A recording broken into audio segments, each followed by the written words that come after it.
Algunas teorías proponen que el ser humano empieza a comunicarse aprovechando su voz hace aproximadamente 125.000 años. Todos esos sonidos de la naturaleza que rodeaban a nuestros antepasados y que ellos aprendieron, distinguieron e imitaron, se ven hoy sustituidos por el ruido que emiten carros, aviones, fábricas, motos y comercios, entre otros.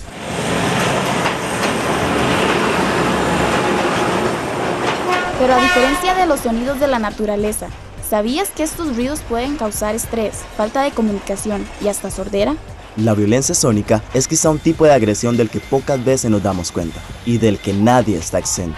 Es precisamente nuestra falta de conciencia e información lo que la vuelve aún más peligrosa. Especialmente lo de los carros. Ahí se siente como algo en la cabeza. Es un sonido muy intenso que ya se vuelve incómodo, digamos.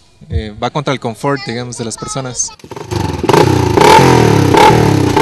El ruido y la forma en que nos afecta se refleja directamente en todas nuestras actividades diarias. Este gigante invisible que se pasea por nuestras ciudades distorsiona la base de nuestra convivencia, el diálogo. Federico Miraya, especialista en sonido y director del Laboratorio de Acústica y Electroacústica de la Universidad Nacional de Rosario en Argentina, sostiene que la violencia acústica es un sonido que interfiere con las actividades, conversaciones o el descanso de las personas, y aclara que un mismo sonido puede ser música o diversión para una persona y ruido para otra.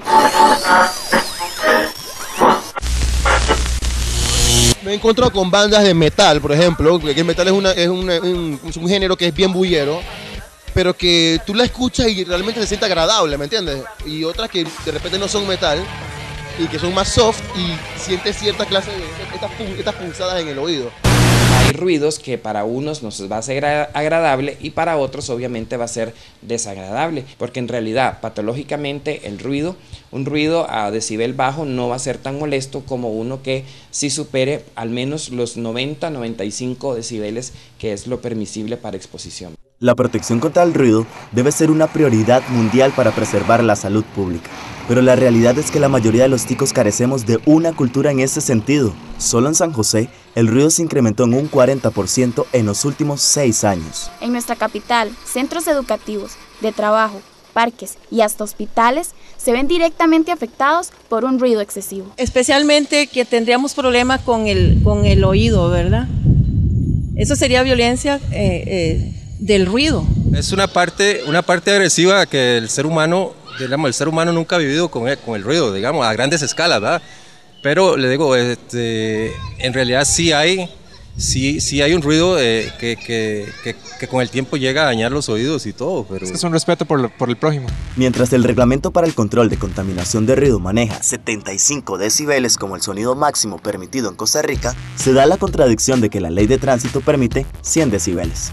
Por otro lado, ninguna de las dos legislaciones considera el exceso de ruido como un tipo de violencia, y mucho menos como un desencadenante de agresión entre las personas. Eso es bastante grave porque en todo caso un núcleo familiar está compuesto por unos miembros que obviamente tienen que interactuar socialmente, y vemos cómo por problemas auditivos obviamente esta persona se aísla, y al aislarse eso va creando pues un problema en cuanto a la parte emocional y social del núcleo familiar. Para mí está otro tipo de violencia auditiva o sonora, que es permitirse uno escuchar lo que uno realmente no quiere escuchar. Como vemos, el exceso de ruido no solo genera problemas de salud como mareos, pérdida de audición o sordera irreversible, psicológicos como estrés, paranoia o depresión, sino que incide directamente en nuestra convivencia. Entonces, no solo es responsabilidad del gobierno generar una buena regulación contra el ruido, sino que las empresas deben proteger la integridad de sus trabajadores. Y nosotros como ciudadanos generar conciencia y estar informados para exigir nuestro derecho a una vida sin la violencia que produce la contaminación sónica.